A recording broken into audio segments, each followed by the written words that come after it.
Eastern Caribbean. VON Radio from the Federation of St. Kitts and Nevis. From the VON Newsline, this is the VON Major Newscast.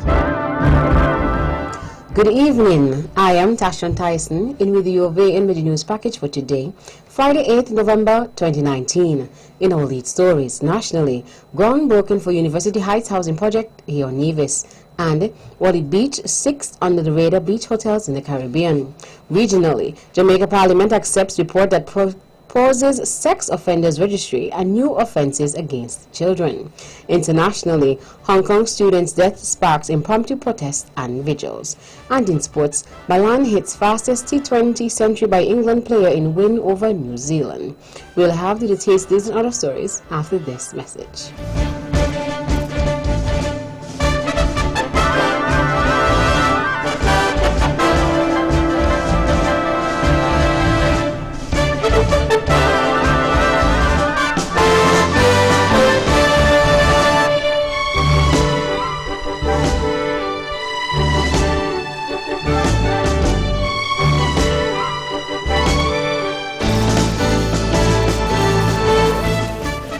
Another look. Different from how you've seen it before. Another look. Takes an in-depth look into business, politics, science, technology, religion, and more. Another look. Featuring documentaries from the BBC, regional features, and local ones too. Another look. Every Monday at 3 p.m. on the Eastern Caribbean's powerhouse, VON.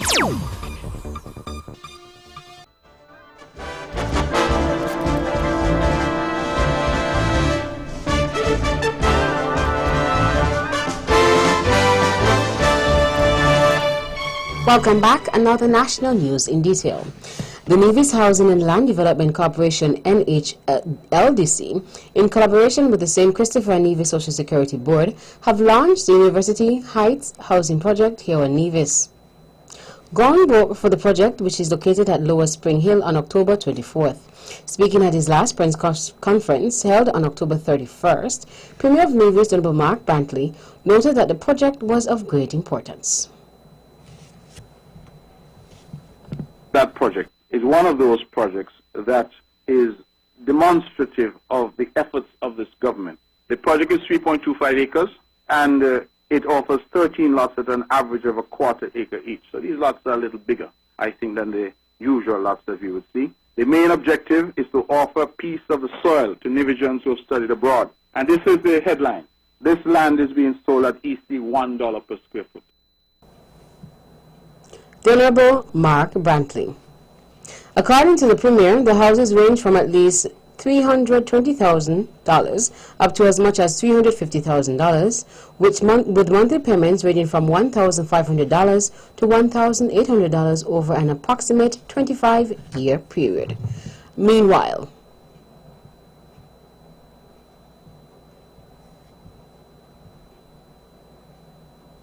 the housing in Hamilton, I'm told that January 2020 that we should start the construction there.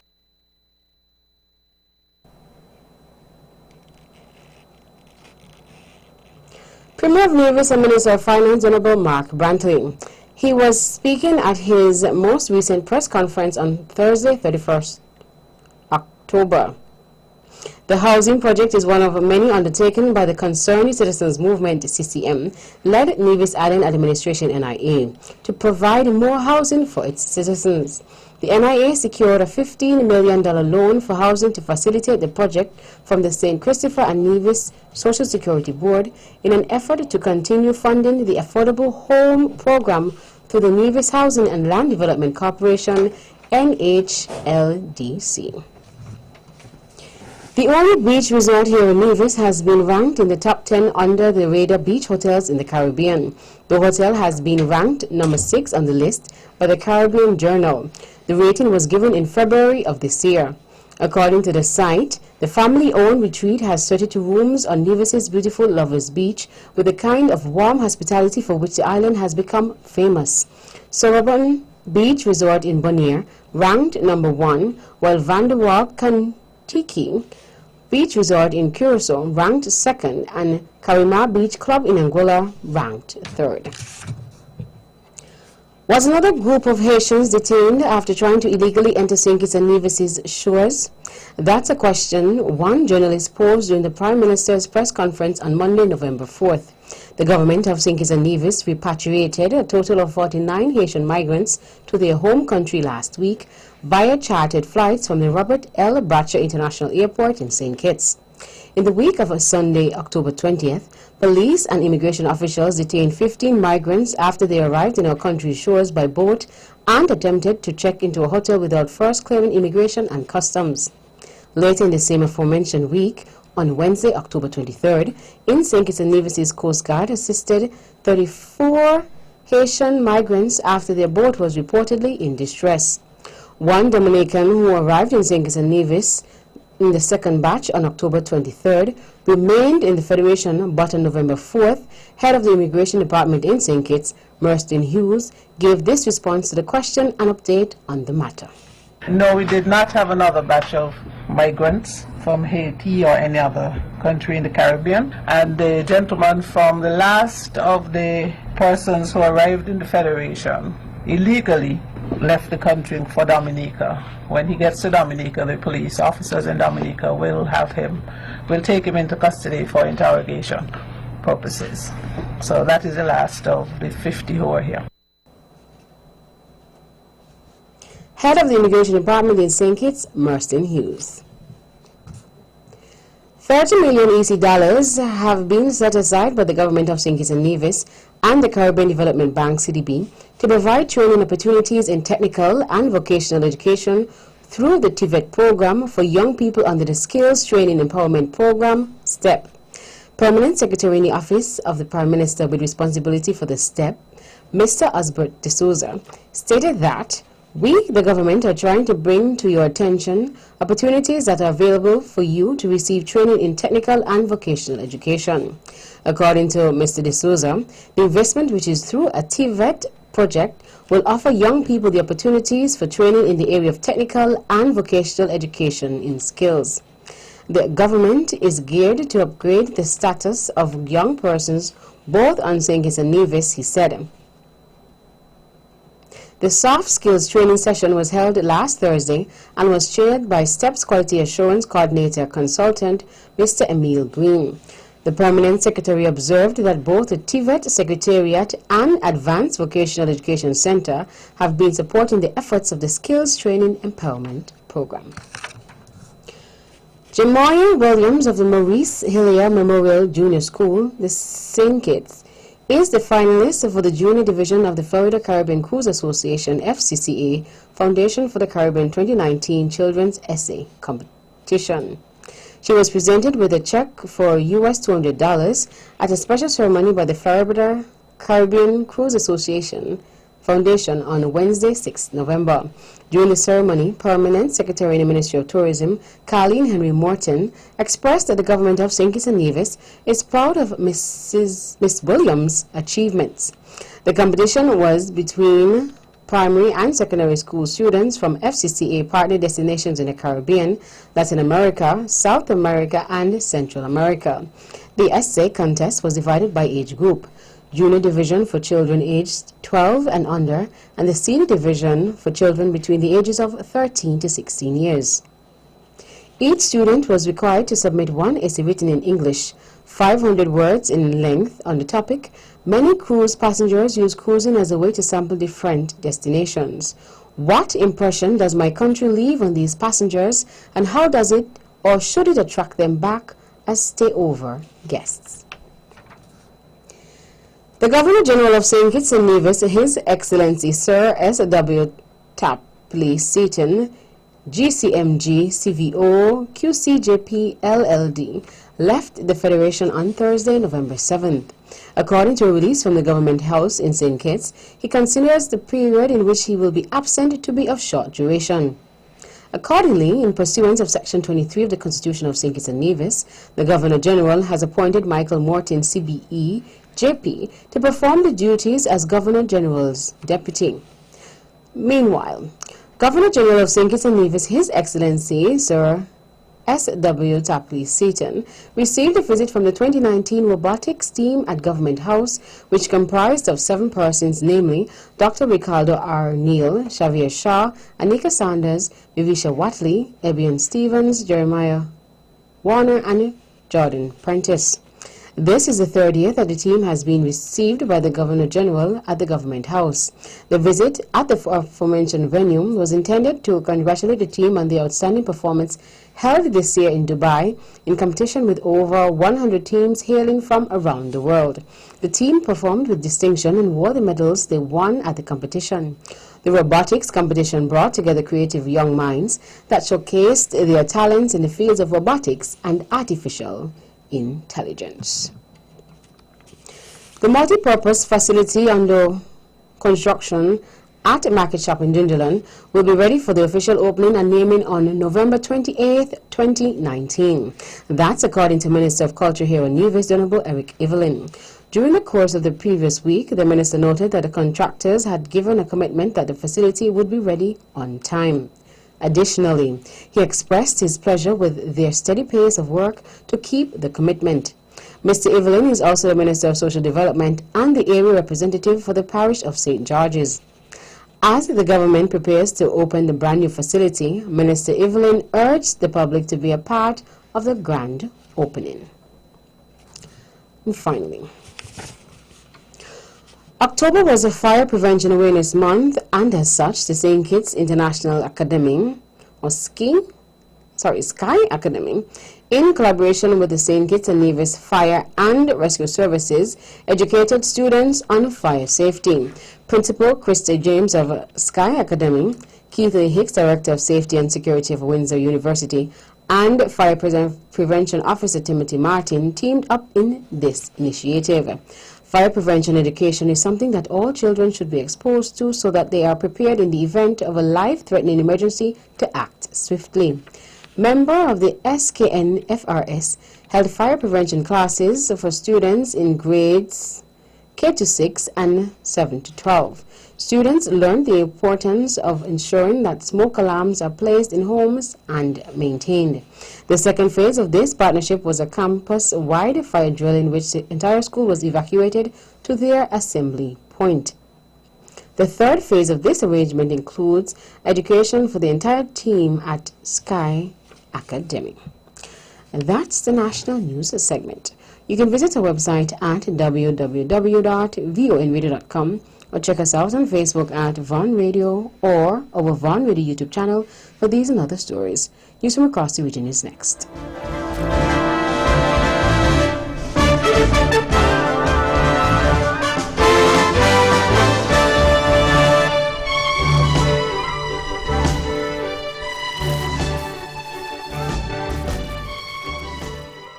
Life can be more fulfilling when we take the time out to smell the roses. And that's why your friends and family at the Bank of Nevis are experts at picking the flowers that best describe you. Whether you're planning to treat yourself after a long work week or finally getting around to that closet update, you deserve all the special things that life has to offer. And the Bond Visa card is here to help you achieve it. With just a swipe, you can turn a last-minute lunch date with friends and family into something worth remembering with memories that will last a lifetime. Pampering yourself just got a whole lot easier. And after all, you deserve every refreshing moment of it. The ability to make your travel arrangements at your own convenience, whether by sea or by air, now rests within the palm of your hand. With a single swipe, the Bond Visa card can put a world of difference between life and truly living. Whereas the only limit you may have is your own imagination. Apply today.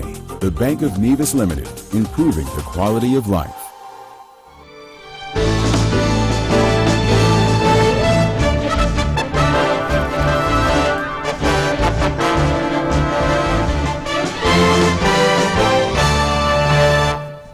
Welcome back. Another regional news in detail.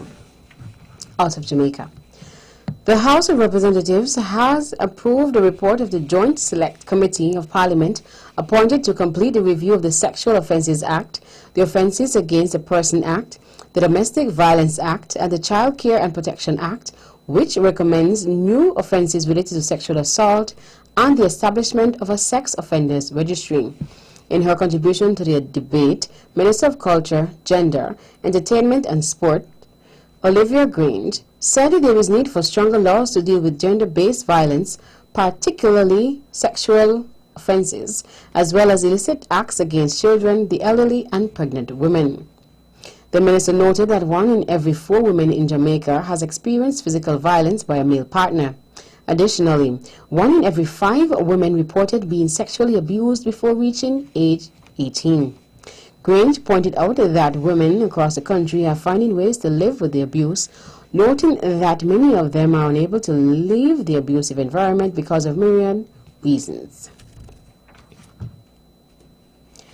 Caribbean Community CARICOM member states say the economic, commercial and financial embargo imposed by the United States against Cuba is impeding regional development as a whole, as the United Nations UN General Assembly adopted a resolution for the 28th consecutive year calling for an end to the sanctions. During a vote on Wednesday, 187 UN member states underlined their support for the resolution, while Brazil and Israel joined the US in voting no. 2 countries, Colombia and Ukraine, abstained. During presentations ahead of the vote, the 15 members of CARICOM highlighted Havana's support to the region. Cuba has deployed medical professionals to distressed areas, including those affected by natural disasters, among other initiatives. Grenada's ambassador to the UN, Keisha Maguire, recalled that her country was among the first to assist the Bahamas in the aftermath of Hurricane Dorian in September. The embargo is rooted in the Cold War, when Fidel Castro and his revolutionaries seized power. Tensions only eased more than a half-century later when the Barack Obama administration established diplomatic relations with Cuba, modifying several aspects of the embargo, such as lifting some travel restrictions. And finally, out of Guyana. At-risk populations throughout Guyana will be treated for the lymphatic filariasis LF over the next month in a bid to eliminate the mosquito-borne parasitic disease as a public health problem under a Mass Drug Administration MDA campaign launched by the Ministry of Public Health in collaboration with the Pan American Health Organization PAHO. Health workers and volunteers visiting homes, workplaces and schools in 8 of the country's 10 regions to administer the pills. LF is a debilitating disease that affects the lymphatic system. While it is not fatal, it can cause severe swelling in the lower extremities, elephantiasis, or Bigfoot, as it is commonly known in the Caribbean, and genitals that once it has manifested cannot be reversed. Around 60,000 people in Guyana are already affected by LF, and approximately 500,000 live in endemic areas at risk of contracting the disease. A new triple drug therapy will be implemented during the MDA. This includes the use of ivermectin along with diethylcarbamazine and albendazole, a combination which has been proven to significantly reduce the burden of filarial infection while also treating scabies, lice, and intestinal worms. And that's it for the regional stories. Stay with us for news from around the world.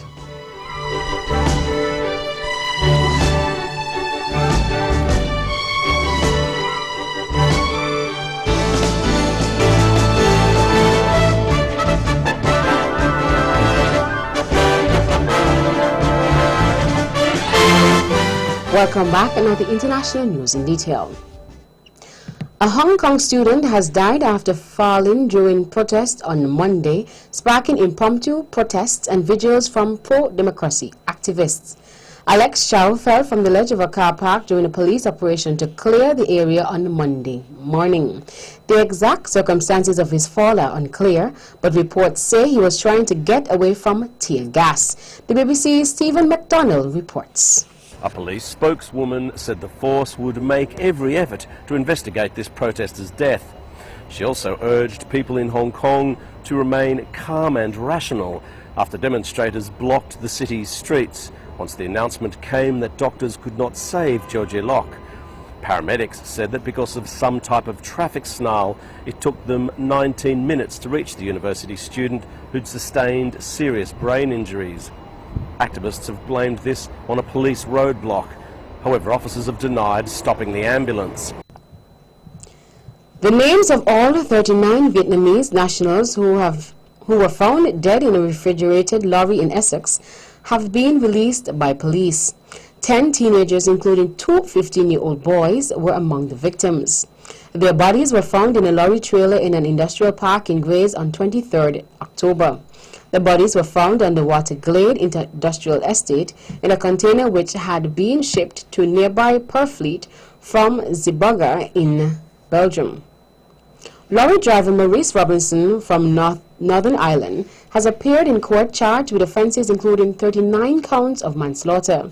Extradition proceedings have also begun against 22-year-old Eamon Harrison, who was arrested in Dublin on a European arrest warrant. Australian authorities say an unprecedented number of emergency-level bushfires are threatening the state of New South Wales, NSW. More than 90 blazes were raging across the state on Friday. Gusty winds and up to 35 degrees Celsius heat have exacerbated the fires, many of which are in drought-affected areas. The BBC's Phil Mercer reports. 81 blazes are burning across Australia's most populous state. 45 are out of control, and more than a dozen are considered to be potentially catastrophic. The state's Rural Fire Service Commissioner Shane Fitzsimmons has said almost 1,200 firefighters and 70 aircraft have been deployed to save as many people as possible. And finally, billionaire businessman Michael Bloomberg is considering entering the race for the U.S. Democratic Party's presidential nomination. The ex-New York City mayor is concerned that the current field of candidates is not good enough to beat Donald Trump in the 2020 election, an advisor says. The 77-year-old is expected to file paperwork on Friday for the Democratic presidential primary in Alabama. However, he has not yet made a decision on whether to run, advisors said. If Mr. Bloomberg does indeed get on the ballot in Alabama, he will still have to register in other states which have later filing dates. A total of 17 Democratic candidates are vying to take on President Trump. That brings us to the end of our news segments. The latest in sports is next.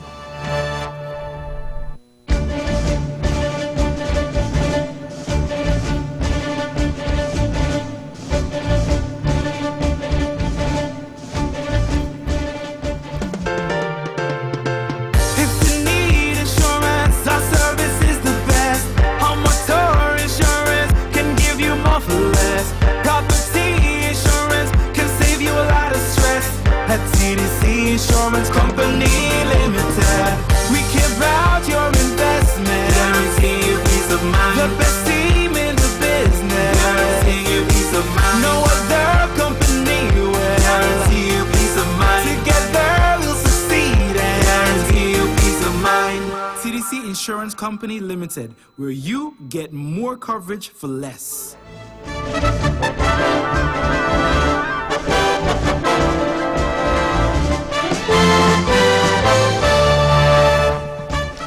Welcome back. Another sports in detail.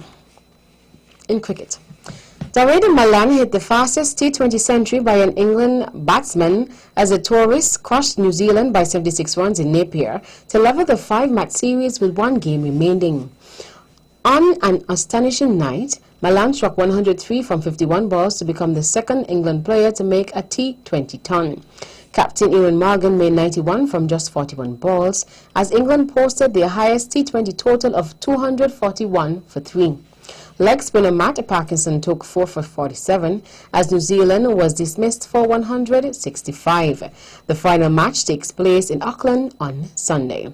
Summarized score: England 241 for 3, Malan 103 not out, Morgan 91, New Zealand 165, Sirling 39, Parkinson 4 for 47, Jordan 2 for 24. England won by 76 runs. Series level at 2-all. In basketball, the following statement has been issued by the NBA regarding the LA Clippers and the playing status of forward Kawhi Leonard. Following additional review of the LA Clippers not playing Kawhi Leonard in last night's game against the Milwaukee Bucks, the NBA has confirmed that the team's decision to sit Leonard for management of an injury was consistent with league rules. The team has reasonably determined that Leonard is suffering from an ongoing injury to the patella tendon in his left knee and has been placed by the team at this time on an injury protocol for back-to-back games. The NBA has fined the Clippers $50,000 for statements, including by head coach Doc Rivers, that were inconsistent with Leonard's health status. In athletics, Great Britain's 200-meter world champion Dina Asher-Smith says she will support the Athletics Association, an athletes' union formed in response to changes in the Diamond League program. American two-time Olympic triple jump champion Christian Taylor launched the Body to Fight for Athletes' Rights. "You know you always have my support. Let's do this," tweeted Asher-Smith. The 200-meter and triple jump were two of four events cut from the regular 2020 Diamond League program. The 3,000-meter steeplechase and 200-meter will still feature at 10 of 15 Diamond meetings, while two will stay to discus and triple jump event. None of the four will be included in the Diamond League final in Zurich in September. In golf, Captain Tiger Woods has named himself as one of 4 wildcard selections for the U.S. team at the President's Cup. He is only the second playing captain in the event between the U.S. and an international team. Hale Irvin played in the inaugural matches 25 years ago. Since returning in early 2018 from a fourth operation on his back, Woods has won 3 tournaments, including his 15th major at the Masters in April. Woods, 43, also selected Tony Finau, Gary Woodland, and Patrick Reed. In October, Woods equaled with his 82nd career victory at the Zozo Championship in Japan. Woods is also the first captain to pick himself for the President's Cup. Irvin qualified automatically for the event, which pits the U.S. against the rest of the world team, minus Europe, as one of the top 8 ranked U.S. players at the time.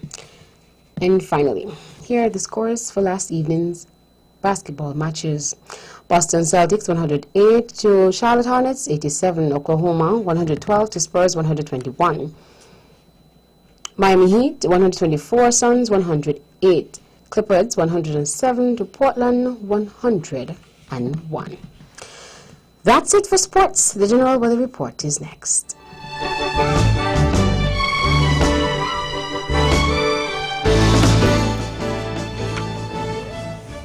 Welcome back, and now the local weather forecast for St. Kitts and Nevis.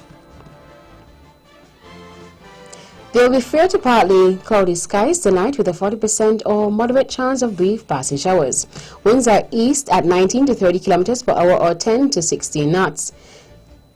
Seas, a combination of waves and easterly swells reaching 1.8 to 2.4 meters or 6 to 8 feet. A small craft advisory and high surf advisory is in effect.